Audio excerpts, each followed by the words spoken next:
Terjelaskan sedikit mengenai regulasi penempatan family medicine di Indonesia itu seperti apa? Ya, mungkin saya jawab.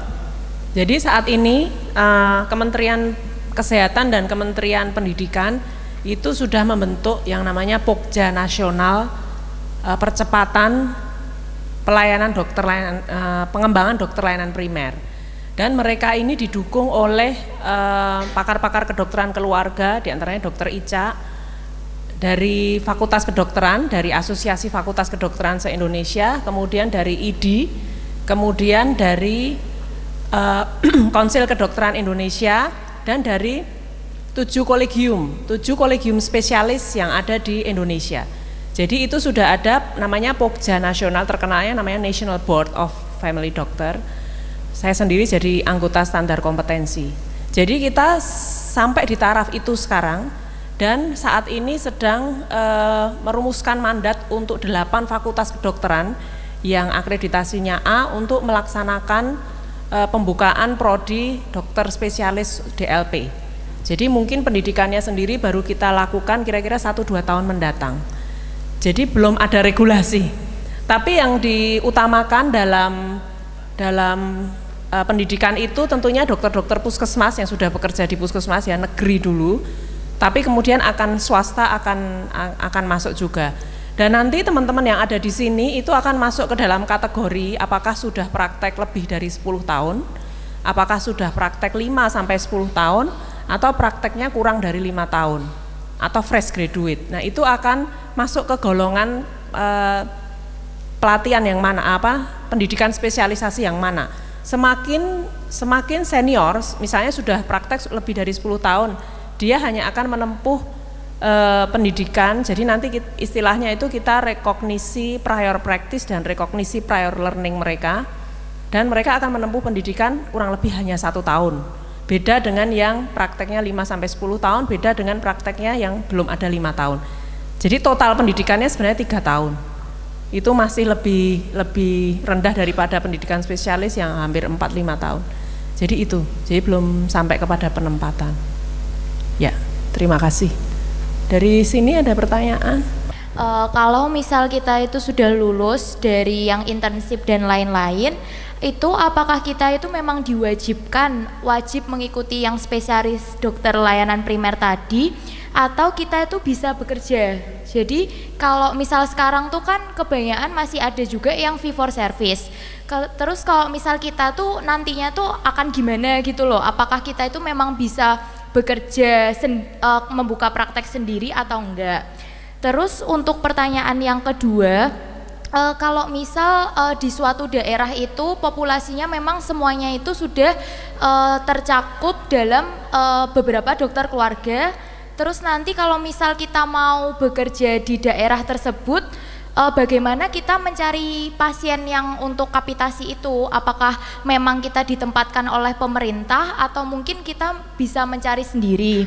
Kemudian untuk proporsi, jadi kalau misal sebenarnya itu yang ideal proporsi antara dokter layanan primer dan spesialis itu berapa? Jadi kalau misal sekarang itu katanya yang dokter layanan primer memang yang kurang. Nah sebenarnya itu proporsi yang ideal tuh berapa kayak gitu? Ya, terima kasih. Ada berapa persen idealnya dokter layanan primer 80-20% tadi? Itu sudah jelas ya? Ya kan? Ya, pertanyaan kedua tadi tentang BPJS dengan BPJS. Penempatan. Ya. Gimana kalau kita datang ke suatu kemudian bagaimana mencari kapitasi? Dokter Pramudi mungkin bisa menjelaskan. Jadi tadi mungkin bantu sedikit ya, masih bingung ya. Kamu tuh mau jadi praktek biasa ya boleh kok, silahkan. Nggak, sebenarnya regulasinya belum jelas, belum bisa. Kamu lulus tahun depan terus mau praktek sendiri juga boleh. Cuma kan sekarang itu BPJS lebih mengarah ke klinik sebetulnya. Nanti rencana itu klinik, rencana yang lebih diajak kerjasama oleh BPJS itu yang klinik, jadi praktek kelompok sebetulnya. Jadi nggak sendirian. Karena sendirian itu rencananya Bu Mura kalau nggak keliru akan dibatasi cuma 2.000 kapitasinya. Nah, dianggap seorang dokter itu hanya bisa sekitar mengayomi 2.000 pasien. Kalau lebih dari 2.000 saya kira sudah mampu dia ya, karena dia itu kan pelayanannya juga harus home visit, untuk misalkan dia harus on call 24 jam ya. Kalau on call 24 jam itu sama 10.000 benari ditelepon nanti malah cerai sama suaminya misalkan ya toh. Ayo telepon pasiennya terus misalnya. Ya. Kemudian kalau kapitasi itu sebetulnya saat ini masih bebas. Kalau di Bantul, saya di Bantul itu dulu cari sendiri. Sampai 6.000 itu cari sendiri. Dengan berdarah-darah tentunya. Kita nge-approach pasien, besok masuk BPJS ya, besok masuk BPJS. Datang. Kalau seorang dokter itu mau dapat pasien baru, itu sebenarnya kerjanya di puskesmas itu, karena dia akan terkenal penyuluhan itu dia akan dikenal. Tapi kalau kamu istilahnya ujuk-ujuk segera praktek di situ, nah itu siapa toh? Namanya siapa? Namanya siapa? Jelas namanya siapa? Namanya siapa namanya? Rahma, dokter Rahma misalkan praktek, siapa? Itu kan tidak pernah tahu pasien. Tapi kalau dia bekerja di puskesmas dulu bisa, karena dia akan penyuluhan. Oh, dokternya rumahnya mana ya? Oh, saya sore mau datang ke tempat dia, itu karena kenalan. Tapi kalau bayangkan kalau nanti praktek sendiri langsung, itu akan sulit. Apalagi ini semua kan jadi dokter besok, entah 80% ya Bu Mora jadi DLP, besok jadi dokter semua ini, dokter semua, praktek semua. Mungkin jadi sebelah saya bisa nanti, sebelahnya Bu Mora bisa, bisa, semua bisa praktek, silakan. Dokter itu sebetulnya jangan dimusuhi, itu teman sejawat semua, saya tidak pernah. Dokter praktek silakan, kalau betah silakan gitu kan, lihat tiap hari silakan. Itu semua itu tukang cukur itu juga jendrak tukang cukur semua kan, ya jualan itu semua siap pelayanan yang terbaik, dia akan disukai pasien. Dia ramah terhadap pasien, dia care terhadap pasien. Pengalaman saya pribadi, dia sudah berobat ke spesialis balik lagi ke saya. Wah, saya nggak diapa-apain di sana, cuma disuruh periksa doang. Periksa doang habisnya hampir 1 juta dok, nggak ada gunanya. Mending kesini masih diperiksa gitu ya. Ya tahu spesialisnya siapa, cuma ditanya, ya gitu, nggak diperiksa. Beberapa begitu, mengeluh sebenarnya. Karena DLP itu kalau kamu mau sebagai dokter kemudian mau praktek, silahkan cari ilmu sendiri, bisa juga kok, nggak harus lewat spesialis ya Bu Mura. Kursus SG, kursus EKG, kursus sendiri ya bisa. Kursus zaman dulu itu ada yang namanya dokter dari Surabaya, dokter siapa ya, radiolog itu Akupoint kursus, saya ikut kursus itu. Suntikannya itu sembarang, B12 boleh, Deladri boleh, itu untuk akupressure sebetulnya disuntikkan. Kolik renal nggak perlu disuntik Baralgin atau apa, nggak perlu, hanya suntik titik-titik tertentu nyerinya hilang, enak banget kan.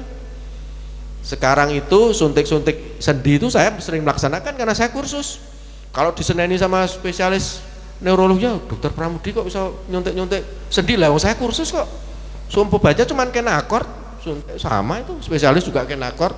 Saya juga kursus sembuh juga pasiennya. Di sana 500.000, saya cukup 200.000, udah mati, ya kan? Ya, sebetulnya gitu aja, santai.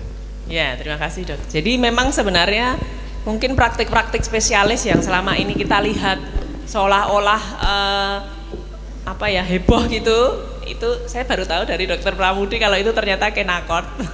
Bukan dalam rangka memusuhi spesialis ya, tapi artinya banyak hal-hal yang sebenarnya bisa kita lakukan di layanan primer.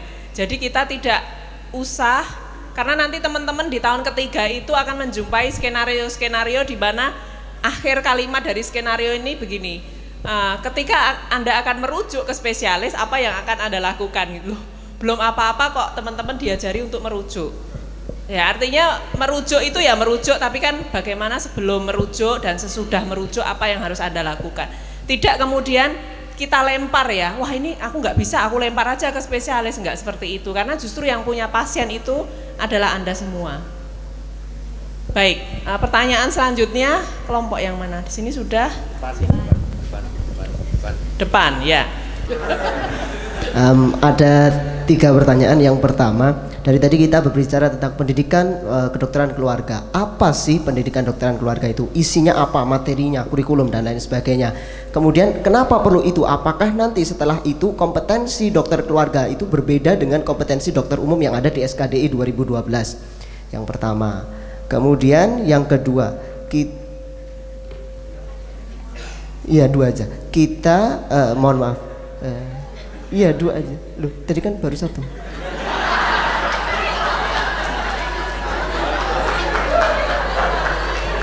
Yang kedua adalah kita atau mungkin saya pribadi mungkin setelah jadi DLP itu mungkin ada perasaan, wah saya ingin mengembangkan ilmu saya untuk jadi spesialis begitu. Ketika kita sudah ambil spesialis, apakah ada aturan khusus? Oh kalau saya udah ambil spesialis mata, oh nggak boleh DLP lagi, kamu harus ke mata gitu. Atau tetap kita boleh spesialis mata sambil DLP gitu. Itu mohon, mungkin ilmu saya masih kurang, jadi mohon ini. Udah, terima kasih. Apa beda kompetensi? Karena saya yang membuat kompetensinya kebetulan dari dokter umum dan dokter spesialis layanan primer. Kompetensinya berbeda sekali karena kompetensi dokter umum itu adalah kompetensi dokter-dokter yang lain juga, ya enggak? Untuk menjadi dokter mata, kalau belum memenuhi 7 kompetensi dari dokter umum, dia bisa jadi dokter mata? Enggak bisa. Begitu juga untuk jadi DLP, dia harus menguasai 7 kompetensi Anda itu. Apa itu kompetensinya? Komunikasi efektif, terus profesionalisme dulu, mawas diri dan lifelong learner, itu 3 dasarnya ya, jangan dilupakan. Baru pilar-pilarnya apa? Keterampilan klinis, terus manajemen pasien, manajemen pengelolaan informasi, terus apa lagi? Kurang 1. Ya, nanti diingat-ingat. Jadi itu adalah landasan kita semua untuk menjadi dokter apapun nantinya. Nah, untuk dokter layanan primer itu standar kompetensinya, kalau kita sebenarnya ada draftnya karena belum disahkan, tapi sudah ada. Kita juga punya 7 kompetensi untuk dokter layanan primer. Kompetensi yang pertama adalah manajemen Fasiankes tingkat pertama. Jadi untuk jadi manajer sebuah klinik layanan primer itu gimana, belum pernah diberikan di S1. Kemudian yang kedua adalah pendalaman klinis 155 atau 144 penyakit yang sudah dipelajari di S1 itu. Tetapi di sini Anda akan menggunakan evidence based practice di layanan primer dan akan menggunakan teknologi-teknologi misalnya USG, tapi digunakan untuk penapisan dan untuk emergency. Jadi tidak ada ceritanya dokter layanan primer USG kemudian minta bayaran nih USG 200.000 seperti dokter radiologi, tidak seperti itu. Tapi kita melakukan USG itu untuk penapisan. Misalnya sekarang ini evidence base mengatakan bahwa sadari itu apa? Pemeriksaan payudara sendiri itu sudah bukan gold standar untuk menemukan tumor payudara. Gold standarnya apa? USG.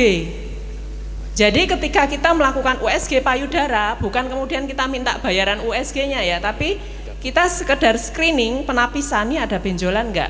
Karena kan wanita selama periodik ya, sekitar 3-5 tahun sekali dia harus diperiksa payudaranya. Itu untuk wanita kira-kira usia 30 tahun, 45 tahun ke atas, USG dan sebenarnya mamografi. Tapi kalau mamografi kan harus dilakukan di tempat-tempat tertentu. Di layanan primer yang lebih mudah apa? Adalah USG.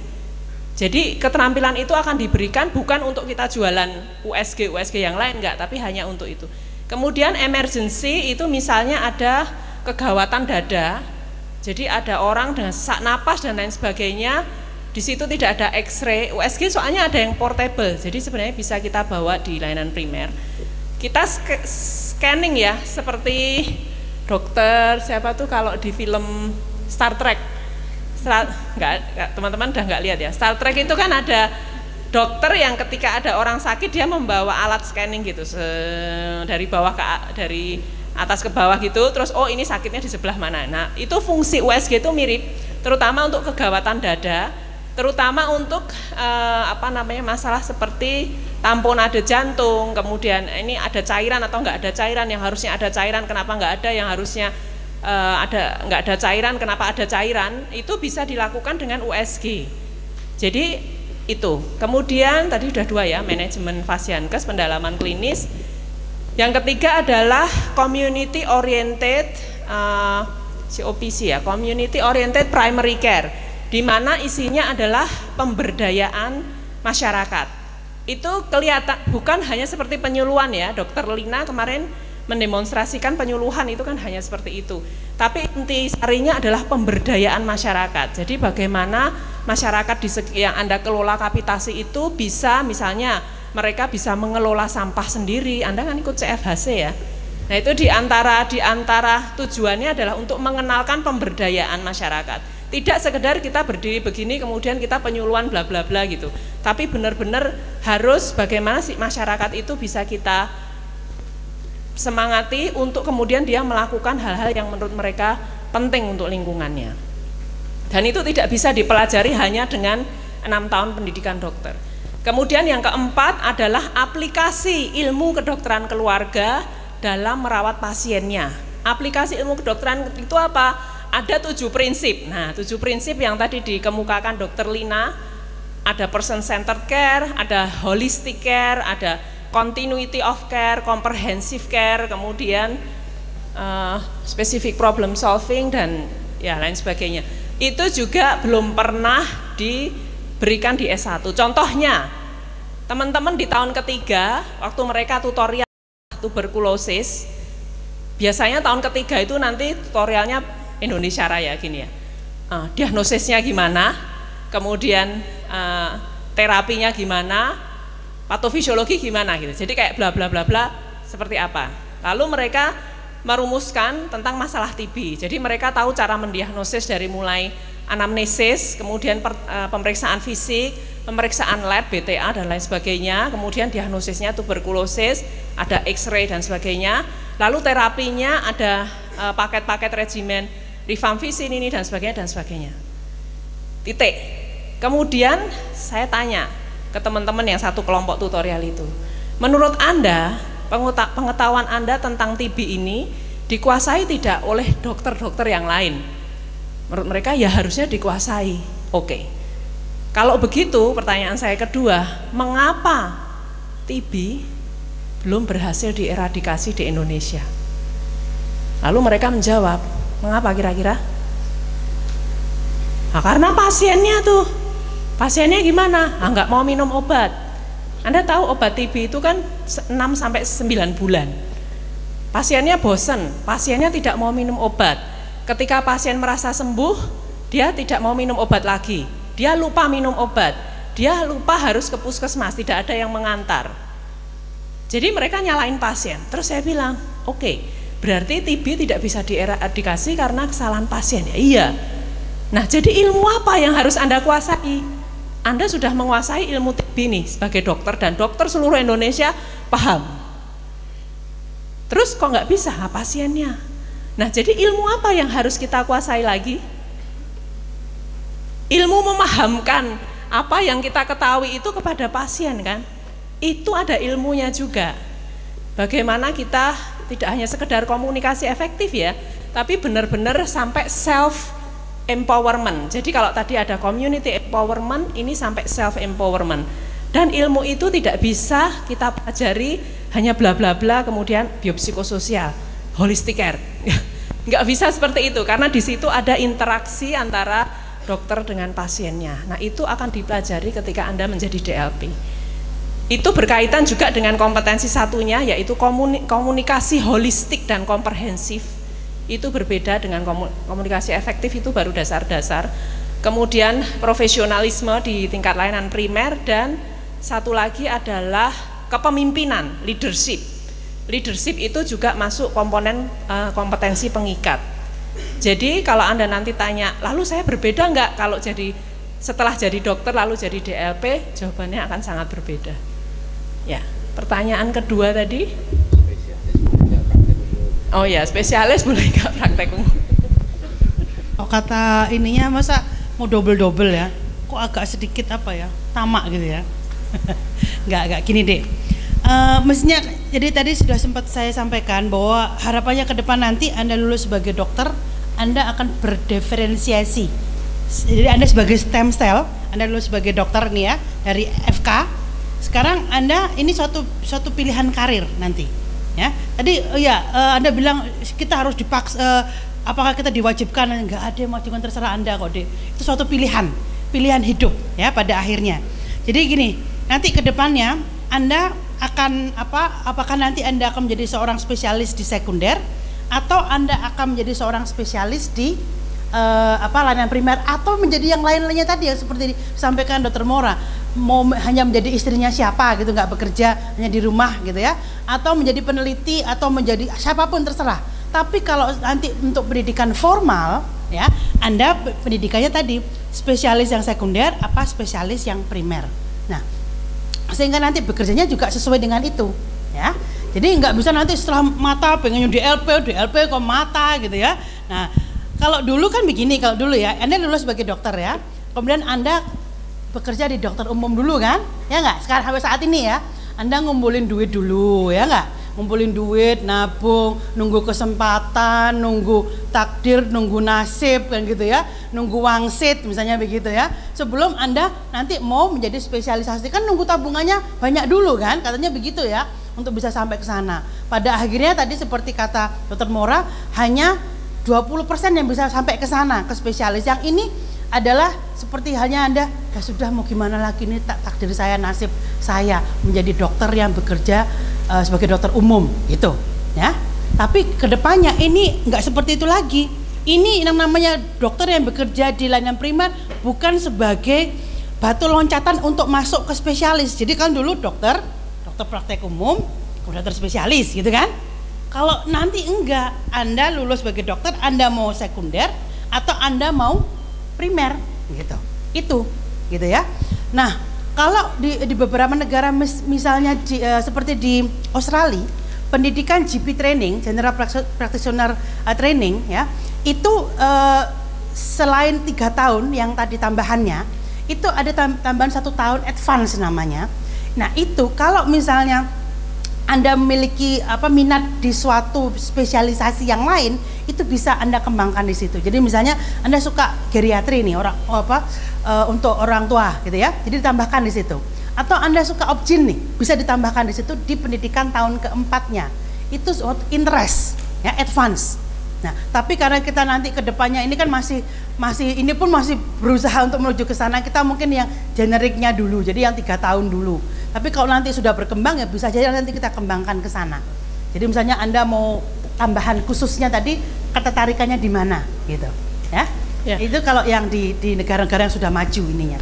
Ya, Dokter Riza, ini ada satu kelompok yang belum tanya, kelompok 10 yang jam 10 ini mau ada acara ya.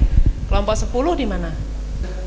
Di sini sebagai sisi mahasiswa aja, kita kan banyak nih yang dari luar kota ya. Terus kita sendiri masih belum tahu sebenarnya kita tuh dokter keluarganya siapa sih, kayak gitu. Nah itu sebenarnya pembagiannya itu kita masih belum paham gitu, terutama sama mahasiswa-mahasiswa yang dari luar kota. Itu aja sih, Dok. Itu dari orang tua sudah punya BPJS atau Askes dari orang tua Anda. Kalau tidak salah, kalau Anda memang menetap di kota lain dalam kurun waktu yang lama, itu bisa mengajukan seperti perpindahan sementara ya. Saya nggak tahu gimana mekanismenya, tapi Anda di sini bisa ikut dokter keluarga yang ada di GMC atau di klinik Korpagama. Jadi teman-teman yang bekerja dari fakultas kedokteran, jadi fakultas kedokteran gigi, farmasi dan psikologi, itu bekerjanya di klinik dokter keluarga di Korpagama. Kalau Anda pengen tahu bisa datang ke Dr. Wahyudi di bagian family medicine kita, Anda bisa daftar ke sana selama pendidikan dokter selama 6 tahun ini. Jadi kalau sakit apa-apa tidak usah pulang ke mana, bisa dirawat dari sini. Tapi kalau yang GMC itu bukan dari dosen ya, jadi saya tidak tahu. Tapi ada juga Gajah Mada Medical Center. Memang penampilannya dia lebih cantik gitu. Cuma dokternya bukan dari fakultas kedokteran, entah dari mana saya nggak tahu.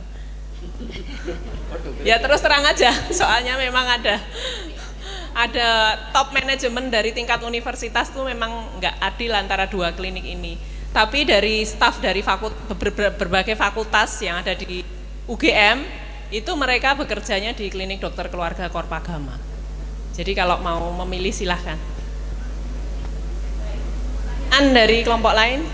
Nah sebenarnya tadi sama, kebanyakan pertanyaan kami udah ditanyakan di sebelumnya, tapi ada satu pertanyaan juga.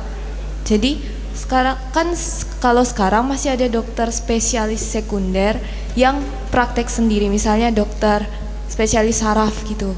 Nah ini pengalaman dari dokter DPL saya itu, jadi ada pasien yang seharusnya ke dokter DPL saya itu, tapi dia dokter pembimbing lapangan CFHC. Tapi pasien ini tuh langsung ke dokter spesialis sekunder itu. Jadi medical recordnya pasien ini kayak ada di dua tempat sehingga dokter BPJS-nya itu bingung. Nah, seharusnya kita tuh kalau ada kasus seperti itu harus bagaimana? Terus apakah di masa depan ada pencegahan biar pasien itu seperti itu? Terima kasih. Kalau Anda punya uang, Anda bisa langsung ke dokter mana aja, jadi nggak masalah kalau punya uang ya. Tapi jangan pernah datang ke dokter layanan primer kemudian dong, tolong dong saya dirujuk, saya mau ke dokter Ismail misalnya. Nah masalahnya apa dulu nih, kenapa harus dirujuk itu? Pernah ada pasien datang, yang datang itu suaminya datang ke klinik, dok saya minta rujukan ke spesialis obsgin. Oh ya masalahnya apa pak? Istri saya soalnya kemarin pasang IUD. Oh ya istrinya di mana? Istri saya di rumah katanya. Ini saya soalnya dosen teknik, saya soalnya deket jadi saya mampir. Oh ya, terus setelah pasang IUD masalahnya apa? Nggak nyaman katanya. Oh, baik, boleh nggak saya periksa dulu istrinya, nggak nyaman itu seperti apa? Loh istri saya di rumah. Loh. Nah, terus saya gimana? Ya minta rujukan katanya.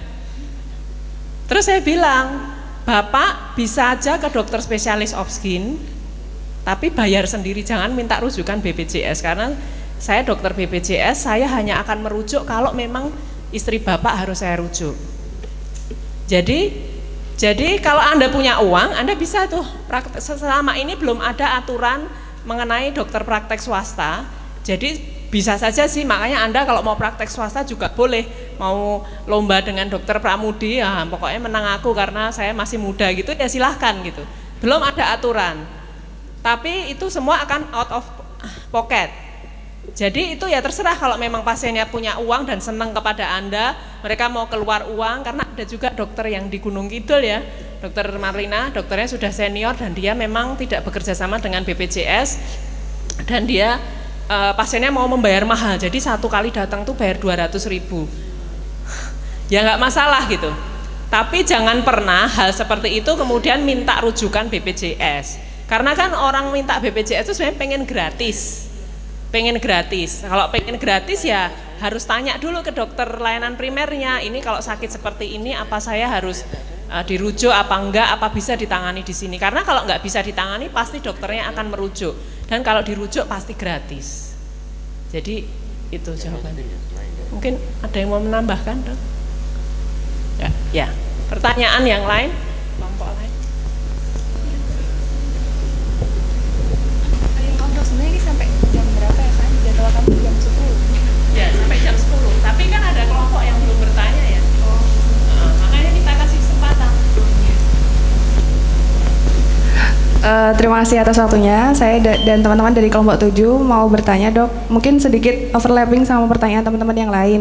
Tadi kan sudah dijelaskan kalau dokter keluarga itu punya kompetensi yang berbeda, yang lebih lebih besar gitu dibandingkan dokter umum.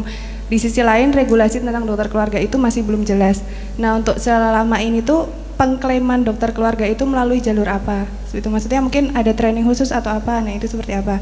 Itu yang pertama. Kemudian yang kedua, mungkin mau minta ceritanya aja atau gimana. Tadi ada yang titip pertanyaan itu, kalau peluangnya dokter keluarga di kota-kota besar itu seperti apa? Mengingat di kota besar kan juga sudah banyak rumah sakit dan sebagainya gitu. Terima kasih dok. Saat ini peluangnya sangat besar dari dokter keluarga, karena nanti BPJS itu akan bekerjasama dengan dokter keluarga. Peluangnya sangat besar, dan nanti kalau sistemnya sudah jalan, ini kan masih perubahan, seseorang itu dokter ke spesialis harus lewat dokter keluarga dulu, nggak bisa dia langsung kalau mau dibiayai BPJS loh. Kalau dia mau out of pocket bayar sendiri silahkan, itu seperti Bu Mora tadi. Tapi kalau dia mau jalur BPJS menggunakan asuransinya itu BPJS, dia harus lewat dokter keluarga mau tidak mau.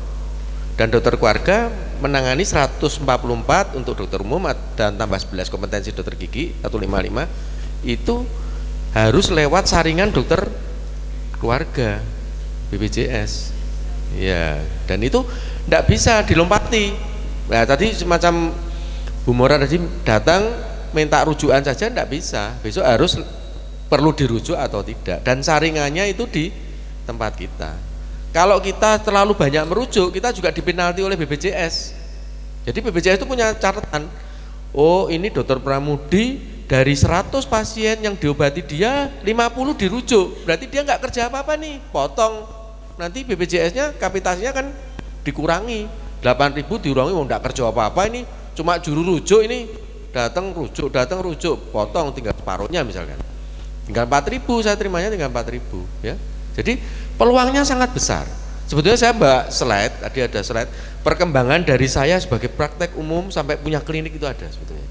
Perkembangan dari tahun saya praktek tahun 87 dari kontraktor. Saya tidak punya apa-apa dulu, hanya kontrak rumah itu, kontraktornya kontrak rumah maksudnya. Kontraktor itu kontrak rumah gitu loh.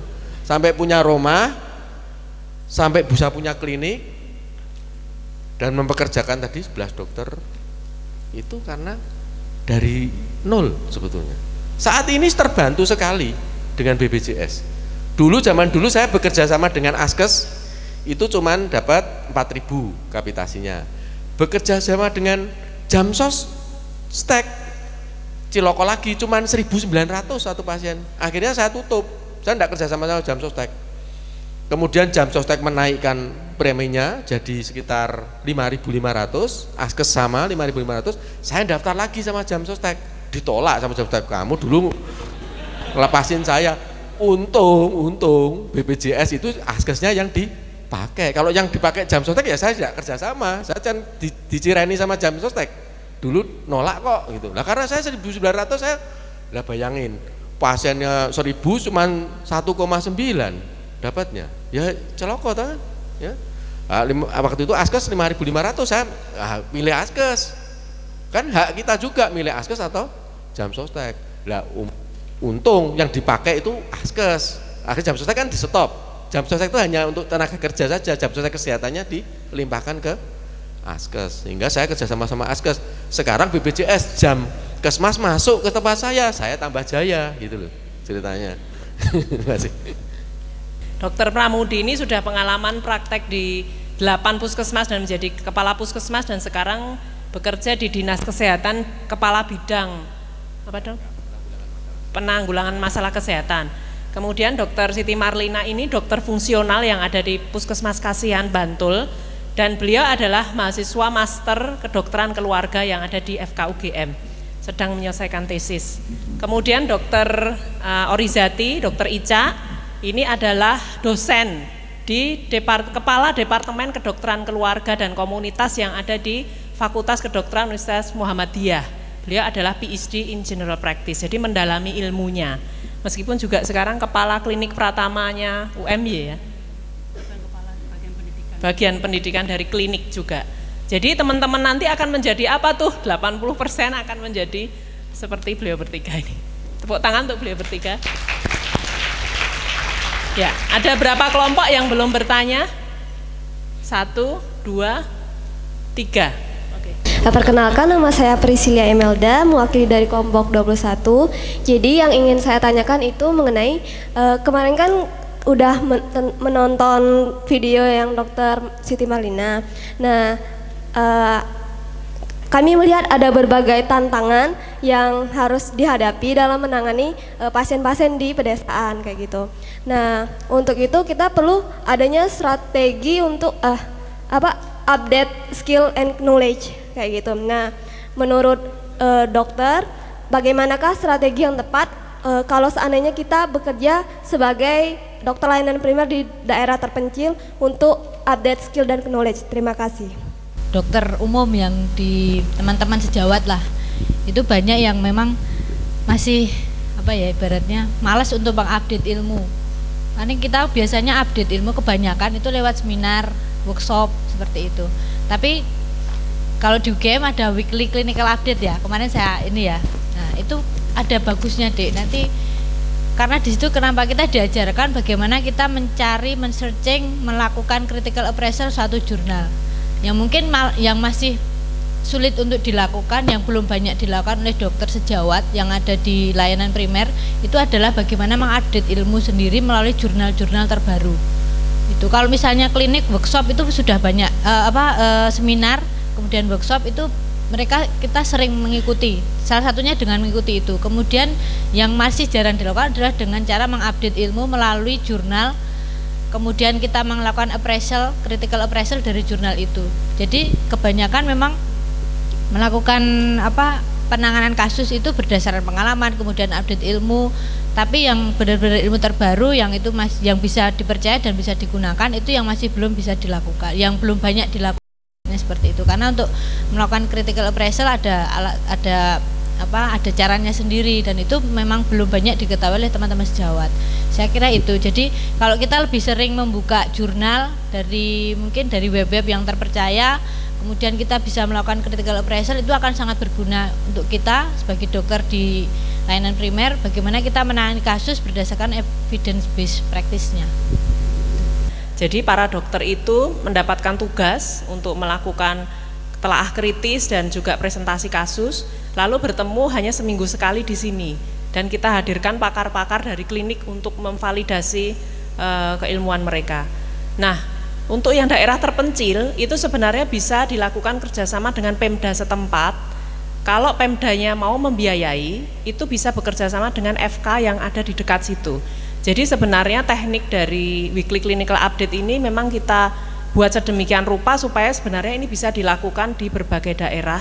Jadi dokternya tidak harus selalu datang ke pusat-pusat pendidikan, tapi mereka di daerah terpencil itu asal ada kerjasama dengan Pemdanya dan dengan fakultas kedokteran terdekat itu bisa dilakukan. Ya. Tadi kan disebutkan kalau ingin melakukan punya kemampuan skill tertentu itu dokter harus melakukan training begitu ya. Itu dari pemerintah sendiri itu udah menyediakan training khusus gitu, apa dokter itu harus berusaha sendiri untuk mungkin ikut training seperti itu? Terima kasih. Dulu belum ada pendidikan kayak gini, tapi saya bayar sendiri. Jadi berusaha bayar sendiri, seperti pelatihan EKG. Saya dari yang elementary, intermediate sampai advance saya ikut, bayar sendiri. Karena itu merasa saya bagian investasi saya. Karena saya beli alat EKG sendiri, saya baca sendiri, saya bisa karena saya udah latihan. Waktu itu saya lulus dokter juga, tahun-tahun dulu lulus dokter juga nggak tahu EKG itu masih barang baru, yang tahu hanya spesialis dulu. Saya dari Undip kan, Dokter Sugiri yang tahu, baca gitu, ini kurangan kalium, ini dari EKG aja kok bisa tahu kurangan kalium, dari mana tuh? Ternyata gelombangnya, Q-nya, gelombang P-nya bisa tahu tuh, kelebihan kalium dari situ lah. Itu dengan kursus-kursus bisa. USG saya juga ikut kursus, semua kursus. Tapi pemerintah nanti kalau lewat pendidikan ini saya kira ada ya Bu Murah ya, pendidikan tambahan ada. Tapi kamu jangan tertutup pemikiran kamu. Seminat sekarang ada, seminat contohnya seminat anti aging yang di Bali sering dilaksanakan. Itu workshop yang hands off sifatnya, pelatihan. Saya ngikuti semua. Untuk kecantikan misalkan suntik botok, saya bisa nyuntik botok. Seorang dokter boleh nggak nyuntik botok? Apa harus spesialis kulit? Enggak, saya latihan juga. Yang penting saya suntik orangnya nggak komplain, ya kan? Kamu nggak latihan, kamu bisa dikomplain loh. Baru disuntik kok matanya nutup terus. Botok itu kan untuk supaya kalau kita gini nggak kelihatan tuh. Usia 55 kayak saya mungkin masih kelihatan 40 misalkan begitu, karena suntik botok terus misalkan. Itu kan begitu. Anti aging semua ada caranya dan bisa dipelajari sebetulnya. Yang ngajari siapa? Ya dokter-dokter umum itu, senior kita.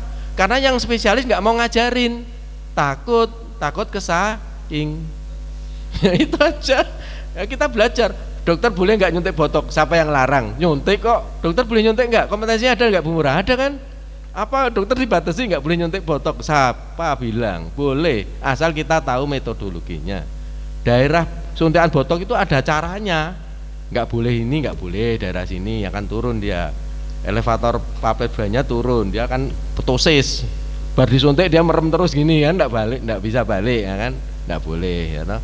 Daerah-daerah tertentu. Filler itu apa? Ngilangi kerut. Yang kerut tuh saya cerita sedikit ya. Kerut itu ada dua, dynamic wrinkle sama resting wrinkle. Kalau kita diam saja, kerut-kerut disuntik pakai filler. Tapi kalau dynamic wrinkle kita tertawa ada garis-garisnya, suntiknya botok.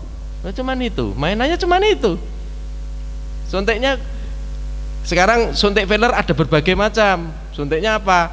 Yang long lasting nggak boleh didai karena dia bertahun-tahun di situ. Aquamid tuh bertahun, setahun, 2 tahun, 3 tahun, nggak boleh di sini, bisa nekrosis jaringannya. Dia boleh yang di sini-sini. Nasolabial fold, yang tua-tua itu kan ada nasolabial foldnya. Ya, yang usianya nanti 50 ke atas kan mulai ada garisnya sini, suntiknya filler. Tapi sekarang ada lagi namanya PRP. Kamu searching internet, PRP, plasma rich protein. Suntik itu darah cuma diputer, diambil plasma rich proteinnya, suntikkan di sini. Sebulan sekali, lebih mudah. Ya, kamu dokter umum boleh, nggak apa-apa. Tapi belajar sendiri yang terakreditasi. Ada continuing medical education-nya, ada Bu. Jadi ada, kita punya. Ada seminat-seminatnya, seminat dokter estetika ada. Dokter estetika itu ada. Kamu ndak harus ya nyun saya Bu Mora ngarahkan memang karena pendidikannya di tempat Bu Mora, tapi katanya ndak harus ke situ semua. Juga ada yang dokter umum mau praktek sendiri buka klinik-klinik kecantikan boleh, tapi harus ada pelatihannya. Ya, Anda harus ada pelatihannya. Saya juga punya klinik kecantikan sebetulnya.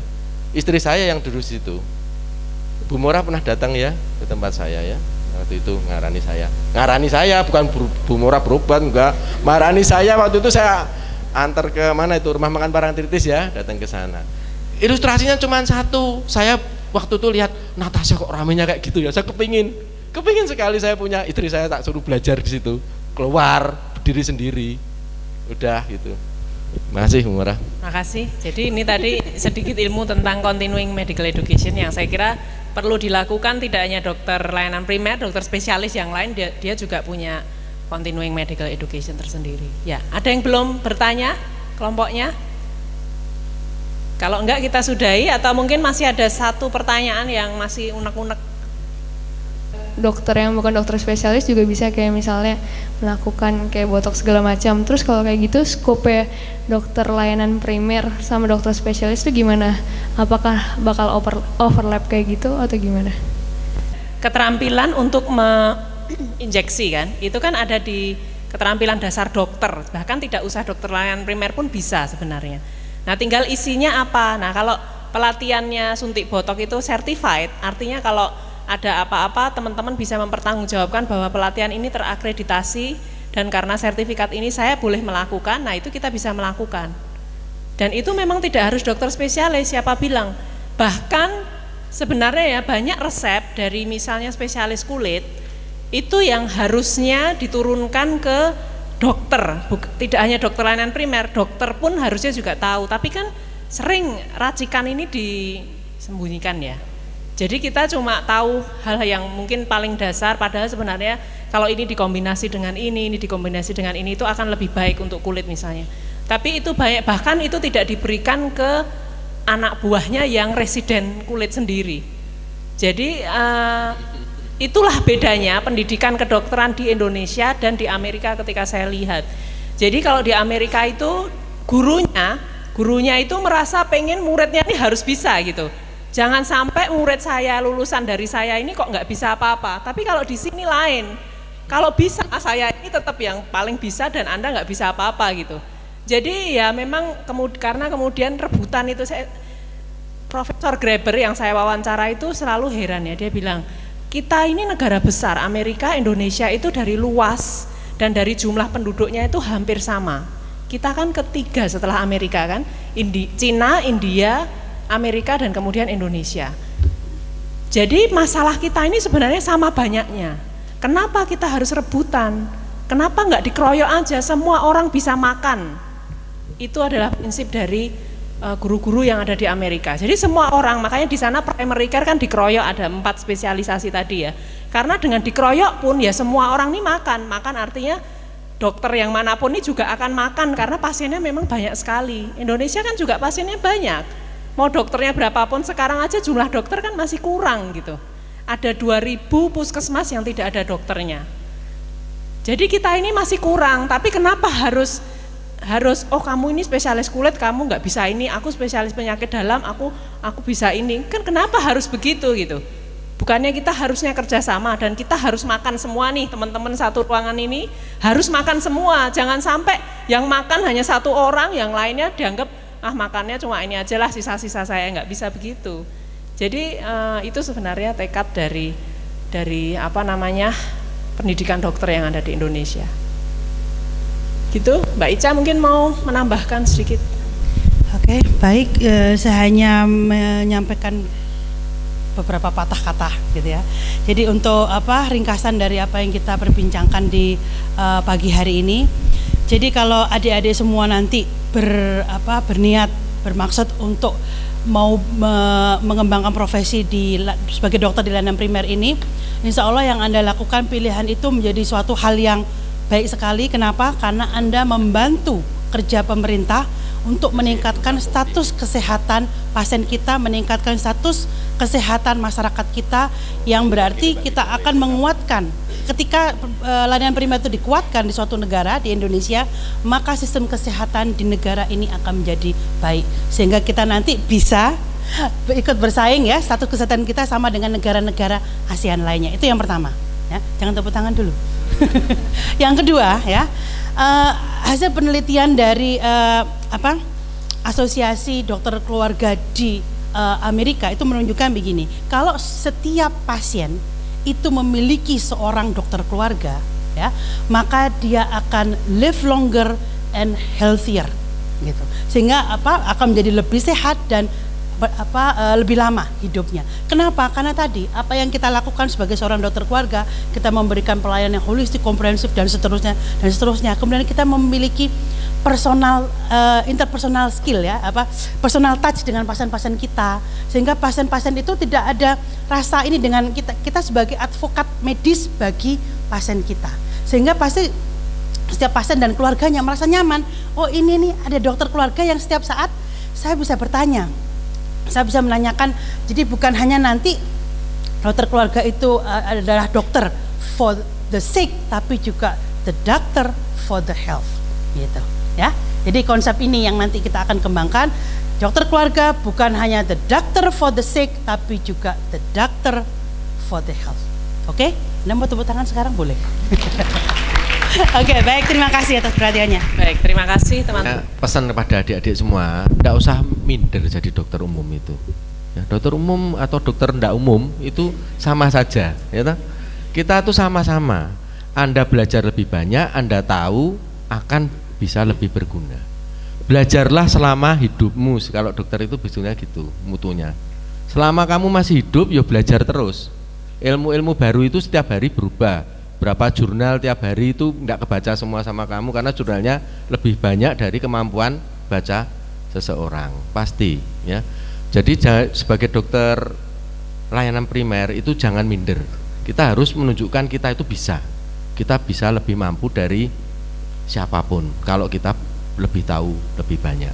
Dan yang penting tadi ya, tanyakan tadi, nah terus itu nanti makan porsinya dokter spesialis ya, kita tahu diri lah. Dokter DLP itu ya enggak terus nanti bedah appendix dibedah sendiri, ya enggak. Itu kompetensimu tetap terbatas. Tapi kalau nyontek sampai dilarang ya enggak bisa kan. Nyontek itu tapi sesuatu kamu tahu bahayanya. Misalkan suntik lutut untuk kasus osteoartritis, ya kamu harus lihat, harus ronsen dulu, tidak boleh langsung suntik, ronsen dulu, sendinya itu masih bagus, apa sudah mepet, sudah miring begini, miring ini disuntik tidak ada gunanya, malah keropos, malah bisa fraktur, nanti malah disalahkan. Itu ada tata caranya yang harus dipelajari, jadi tidak semudah itu ya. Mungkin kenapa kok berani nyuntik, lah kita sudah tahu dari A sampai Z-nya dulu, berarti bisa nyuntik lutut. Cara nyuntik lututnya juga harus benar, kalau enggak nanti malah kena ototnya, malah jadi atrofi dan putus tendonnya misalkan. Itu juga harus ada hands off. Makanya kalau pelatihan workshop ada hands off-nya, ikut saja. Hands off itu artinya kita praktek di situ. Praktek, ada pasiennya, ada yang disuntikkan. Siapa yang disuntik ya, kalau perlu jadi probandusnya jenengan. Semua jadi probandusnya. Suntik botol dulu saya probandus tuh, saya disuntik sininya, ikut. Wah di situ, ikut nyuntik ya ikut di suntik, jadi tahu oh rasanya kayak gini ya setelah disuntik gitu. Jadi bisa cerita kalau pasien tahu. Jadi banyaklah praktek. Kalau Anda itu dapat teori tok nggak praktek sama juga bohong, harus praktek juga ya. Jadi saya tahu kesulitan Bu Mora pada saat ini semua diajari teori, tapi pada saat prakteknya belum. Nah itu banyak nanti prakteknya, mungkin Bu Mora bisa memberi masukan nanti lebih banyak ke perifer untuk praktek-praktek gitu. Nah, itu lebih penting bagi adik-adik semua ini, calon masa depan kita pasrahkan ke jenengan. Bu Mora, saya mungkin Bu Ica nanti sudah jadi senior, tapi Anda yang akan membackup dokter layanan primer, itu tugas mereka semua gitu. Terima kasih. Kita tutup aja ya. Assalamualaikum warahmatullahi wabarakatuh.